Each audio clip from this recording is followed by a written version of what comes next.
Sir నమస్తే sir as Rajasekhar గారు. నమస్కారం అండి. సార్ ఏఎస్ రాజశేఖర్ గారు, ఇప్పుడు ఫ్యూచర్స్ అండ్ ఆప్షన్స్లో ట్రేడ్ చేయాలి అంటే కావాల్సిన మినిమం రిక్వైర్మెంట్ ఏంటి? అదేవిధంగా ఎఫ్&ఓ చేయాలి అంటే అసలు రిస్క్ని ఎంతవరకు బేర్ చేయగలగాలి? ఎఫ్&ఓ చేయాలి అంటే మార్కెట్కి సంబంధించిన ఎంత నాలెడ్జ్ ఉండాలి అంటారు? అసలు ఎటువంటి మైండ్ సెట్ ఉన్న వాళ్ళకి ఎఫ్&ఓ సెట్ అవుతుంది? ఫ్యూచర్స్ అండ్ ఆప్షన్స్ అసలు దాంట్లోకి ఎంటర్ చెయ్యి, మేము దాంట్లో ఫ్యూచర్స్ అండ్ ఆప్షన్స్లో ట్రేడ్ చేయాలి. ఈ మధ్య సెబీ ఒక స్టడీ, సెబీ అండి వేరే వాళ్ళు కాదు, సెబీ ఒక స్టడీ చేసి ఒక రిపోర్ట్ ఇచ్చిందండి. ఫ్యూచర్స్ అండ్ ఆప్షన్స్లో success rate out of 10 members only 1 member.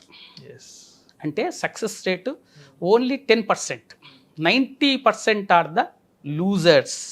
Trading account open చేయగానే కూడా ఒక నోటీస్ వస్తుంది ఫస్ట్. అవునండి, అవునండి. అంటే రిస్క్ ఇలా ఉంది మార్కెట్లో, 100కి ఒక 90-95 మంది నష్టపోతున్నారు, ఒక 5-6 మంది మాత్రమే సేఫ్ జోన్లో ఉన్నారని ట్రేడింగ్ అకౌంట్ ఓపెన్ చేయగానే ఒక నోటీస్ అయితే ఫస్ట్ వస్తుంది. అవునండి, డిస్క్లోజర్ ఇస్తున్నారు. కానీ చాలామంది ఫ్యూచర్స్ అండ్ ఆప్షన్స్కు వచ్చి చేతులు కాల్చుకుంటున్నారు. నేను ఈ మాట నేను చూసి చెప్తున్నాను, చాలామందిని చూసి చెప్తున్నాను. దీనికి నేను నా యొక్క స్టడీలో, అబ్జర్వేషన్లో నేను అనుకున్నది ఏమంటేనండి, ఫ్యూచర్స్ అండ్ ఆప్షన్స్లోకి మేము ట్రేడ్ చేయాలి. ఇన్వెస్ట్మెంట్ అంతా, స్టాక్ మార్కెట్ ఇన్వెస్ట్మెంట్స్ అంతా క్యాష్ షేర్స్లో చేస్తారండి. అవునవును. ఫ్యూచర్స్ అండ్ ఆప్షన్స్ అంతా వచ్చేటప్పటికి ట్రేడింగ్ కిందకి వచ్చేస్తుంది. ట్రేడింగ్ కిందకి వస్తుంది. చేయాలనుకునే వాళ్లకు నేను కొన్ని ప్రీ రిక్విజిట్ కండిషన్స్ అంటారు చూడండి, అవి చెప్తానండి నాకున్న ఎక్స్పీరియన్స్తో. First of all, futures and ఆప్షన్స్లో ఇన్వెస్ట్ ట్రేడ్ చేయాలి అనుకున్న వ్యక్తికి మినిమం క్యాపిటల్ 25 lakhs ఉండాలండి. 25 లక్షల చేతిలో ఉంటేనే ఎఫ్&ఓ చేయడానికి మినిమం అర్హత అని అంటే ఎందుకు నేను చెప్తాను. అసలు కొంతమంది ట్రైనర్స్ వీళ్ళు ఏమంటారంటే, చెన్నైలో ఉన్నారు పిఆర్ సుందర్ అని, ఈ మధ్య చూసి చాలా ఫేమస్ ఆప్షన్స్ ఉన్నారు. ఆయన దగ్గర ఏదన్నా ఆప్షన్ ట్రేడింగ్ స్ట్రాటజీకో దేనికైనా ట్రైనింగ్కి వెళ్ళాలనికైనా ముందే ఆయన డిస్క్లోజ్ చేస్తారండి, ముందే చెప్పేస్తారు, మీరు 25 lakhs ఇన్వెస్ట్ చేయదలుచుకుంటేనే you attend this workshop. So 25 lakhs is the minimum. That నేను చెప్పేది ఏమంటే 25 lakhs should be your own savings. అంటే కొంతమంది ఎలా ఉన్నారంటే, ఇప్పుడు నాకు పర్సనల్ లోన్ వస్తుందండి 25 lakhs at the rate of 10% వస్తుంది. ఫ్యూచర్స్ అండ్ ఆప్షన్స్లో నేను మంత్లీనే 10% నేను తీసుకోగలను. కాబట్టి నేను అలాంటి మైండ్ సెట్ ఉన్న వాళ్ళు, please this is not the right platform. Own money ఉండాలండి, own money. That is number 1 condition అండి. సో అప్పు చేసిన మనీ కానీ, ఇంట్లో భార్య నగలు తాకట్టు పెట్టి తీసుకొచ్చిన అమౌంట్ కానీ, ఫ్రెండ్స్ దగ్గర నుంచో బంధువుల దగ్గర నుంచో అప్పు తెచ్చుకున్న మనీ కానీ ఇక్కడ ఎక్స్పెరిమెంట్ చేయకూడదు. Number 1 condition. అసలు అప్పు తెచ్చిన మనీతో స్టాక్ మార్కెట్కే రాకూడదండి, not only futures and options. So 25 lakhs ఉండాలి. ఈ 25 lakhsలో కూడా అతను ఒకవేళ ఇది నెంబర్ 1 కండిషన్. సో నేను చెప్తాను. నెంబర్ 2 కండిషన్, ఆ ఇన్వెస్టరు గత 10 ఏళ్లుగా స్టాక్ మార్కెట్లో అనుభవం ఉండాలండి. నేను చెప్పేది ఒక డికేడ్ అని ఎందుకు చెప్తున్నానంటే, ఒక డికేడ్లో 2 ఎలక్షన్స్, లేకపోతే 3 కూడా తగులుతాయి అనుకోండి, అది వేరే విషయం. 2 ఎలక్షన్స్ చూసింటారు. అంటే 2 ఎత్తుపల్లాలు మార్కెట్లో. మార్కెట్ వాలటాలిటీ చూసింటారు, సైడ్ వేస్ మార్కెట్ చూసింటారు, బుల్ మార్కెట్ చూసింటారు, బేర్ మార్కెట్ చూసింటారు.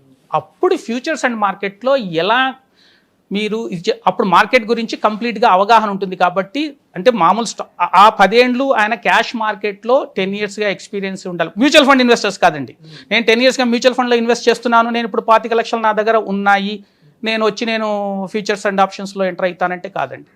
స్టాక్ మార్కెట్లో, క్యాష్ మార్కెట్లో 10 yearsగా ఉండి ఆయన must have earned a good amount. ఊరికే నేను 10 yearsగా నేను మార్కెట్లో ఉన్నానండి అంటే కాదండి, లాభం లేదు. 10 yearsగా మీరు సంపాదించి ఉండాలి.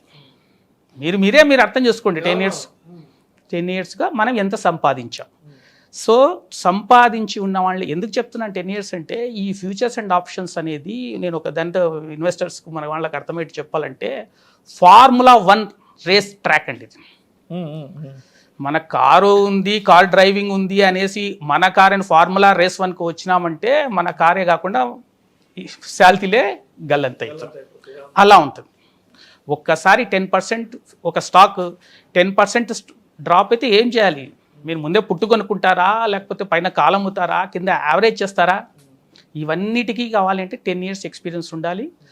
దాంట్లో 10 years ఎక్స్పీరియన్స్లో గెయిన్ అయి ఉండాలి. 25 lakhs ఓన్ క్యాపిటల్ ఉండాలండి. నెంబర్ 3, ఇంకొంతమంది ఏమంటే ఇవన్నీ ఈ 2 కండిషన్స్ ఉంటాయి. కానీ ఈ క్యాష్ మార్కెట్లో ఎలా అంటే ఒకటి కొంటాము, డ్రాప్ అవుతుంది ఆ పర్టికులర్ స్టాక్, మళ్ళీ యావరేజ్ చేస్తాం. ఫండమెంటల్స్ బాగుంటే మార్కెట్ ఉంటే అది కొంతమంది టిప్స్ ద్వారా వాళ్ళ బ్రోకర్ రిపోర్ట్ ద్వారా చేసి దే హ్యావ్ ఎర్నెడ్. అవునవును. ఫ్యూచర్స్ అండ్ ఆప్షన్స్ మార్కెట్ వచ్చేటప్పటికి అలా కాదు. ఈ ద పర్టికులర్ ఇన్వెస్టర్ ఆయనకి he must have some technical knowledge అన్నా ఉండాలి. టెక్నికల్ అనాలిసిస్, క్యాండిల్ స్టిక్ అంటే ఏమి, ఇక్కడ ఏం cup and saucer pattern form అవుతుంది, ఏం చేయాలి, కిందికి వస్తుంది మార్కెట్ పెరుగుతుంది, మీ స్టాక్ మాత్రం కిందికి వస్తుంది. ఎందుకు వస్తుంది అసలు, దేనివల్ల వస్తుంది, ఓపెన్ ఇంట్రెస్ట్ ఏమైంది దీంతో? ఇప్పుడు స్టాక్ ఒక పర్టికులర్ F&Oలో ఉండే స్టాక్ డ్రాప్ అవుతూ ఉంది, at the same time open interest పెరుగుతోంది. ఓపెన్ ఇంట్రెస్ట్ పెరుగుతోంది, స్టాక్ డ్రాప్ అవుతుంది అంటే that is indication that short selling మొదలుపెట్టారు, దే ఆర్ గోయింగ్ షార్ట్ అని. ఇట్లాంటి కొంచెం తెలుసుకొని ఉండాలి. ఒక నాలెడ్జ్ ఉండి దాని గురించి అవగాహన అంటే ఒక స్ట్రాటజీ. ఎస్, మీరు ఇంతకుముందు చెప్పినట్టుగా ఫ్యూచర్ తీసుకున్న వెంటనే లేకపోతే దానికి హెడ్జింగ్గా పుట్టు పర్చేస్ చేస్తున్నాను, లేదా పైదైనా కాల్ అమ్ముతున్నాను, ఈ ముందు క్లియర్ కట్ ముందే, లేదా నా స్టాప్ లాస్ ఏమి, నా స్టాప్ లాస్ ఎంత ఈ పర్టికులర్ స్టాక్. ఇది 3వ కండిషన్ అండి. నెంబర్ 4 కండిషన్ ఏమంటే ఇంతకుముందు ఇప్పుడు 25 lakhs తీసుకొని వచ్చి ఫ్యూచర్స్ అండ్ ఆప్షన్స్లో ఎంటర్ అవుతున్నారు. వాళ్ళు 25 lakhs ఉన్నా కూడా వాళ్ళు వాడాల్సిన మార్జిన్ అరౌండ్ 10 to 12 lakhs మాత్రమే. అంటే మీ దగ్గర 25 లక్షల రూపాయలు మార్జిన్గా మీరు వాడుతున్నా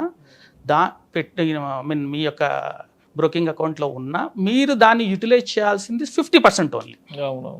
ఎందుకు అంటే మిగతా 50% ఫర్ యువర్ కుషన్ డ్రాప్ అయింది, ఏం చేయాలి? అప్పుడు మార్జిన్ లేకపోతే ఏం చేస్తారు? కంపల్సరీగా 50% ఉండాలి, మాత్రమే మీరు వాడాలి.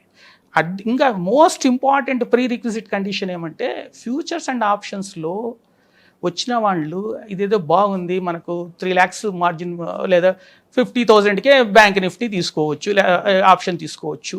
అలా మన కాల్స్ కూడా వస్తుంటాయి, సార్ బ్యాంక్ నిఫ్టీకి మేము అద్భుతమైన కాల్స్ ఇస్తాము, మాకు ఏమీ ఫీజు కూడా లేదు, మీకు ప్రాఫిట్స్ వచ్చినాక. ఇట్లాంటి ట్రాప్లలో పడద్దండి దయచేసి. మీకు 10 years ఎక్స్పీరియన్స్ ఉండాలా, 25 లక్షల రూపాయలు ఇన్వెస్ట్మెంట్ ఉండాలి. నెంబర్ 3 మీకు ఒక క్లియర్ కట్ స్ట్రాటజీ ఉండాలి. Number 4 most important pre requisite ఏమంటే చాలామంది నేను 25 లక్షల్లో లేదా 12 lakhs నేను పెట్టాను, నాకు మంత్లీ నాకు 10 they Aspire high return, they Aspire 10%.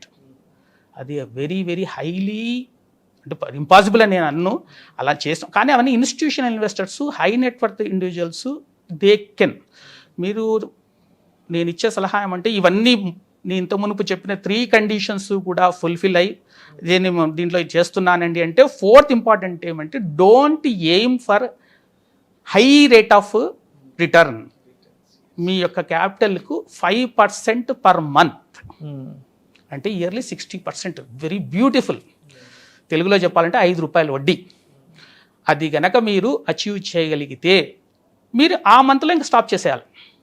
మీరు తీసుకున్నారు, ఒక ట్రేడ్ తీసుకున్నారు, ఆ ట్రేడ్లో మీకు లేదా ఆ ఇయర్